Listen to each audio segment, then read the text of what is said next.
ఏ దేశం అధ్యక్షుడు ప్రధానమంత్రి ఆ దేశం పబ్లిక్ అందరికి తెలుసో లేదో గాని దునియాలో ఉన్న ప్రతి ఒక్కళ్ళకి తెలిసినోడో కాయన ఉన్నాడబ్బా. అవునా? యాక్టరా, లీడరా, లేలే సైంటిస్టా, ఆటగాడా, పాటగాడా అని మాత్రం అడగకుర్రి. ఆయన ఎవలో చూపిస్తే ఆవు ఆవు వాజీవే అంటారు పక్కా. ఈ తాపకు నోబెల్ శాంతి బహుమతి పక్కా ట్రంప్ సార్కే వచ్చేటట్టు ఉందబ్బా.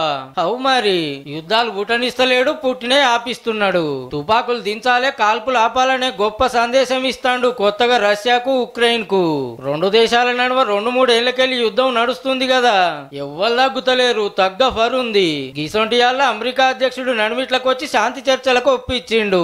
గమ్మతేందంటే ఆ దేశాల పెద్దల కంటే మొదలు ట్రంప్ సారే ఈ ముచ్చట సాటింపేసిండు సోషల్ మీడియాలో.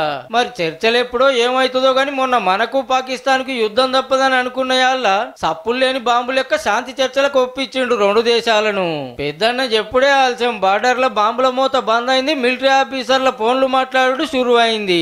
అణుబాంబులు వేసుకునేంత డేంజర్ ఉండే నేనే ఆగబట్టినా అని దినాం చెప్పుకోవట్టే.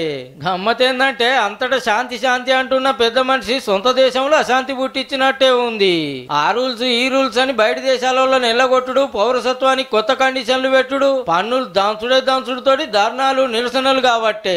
అంటే ఇంట్లో గెలుచుడేమో గాని రచన అయితే గెలుస్తుండ అన్నట్టు.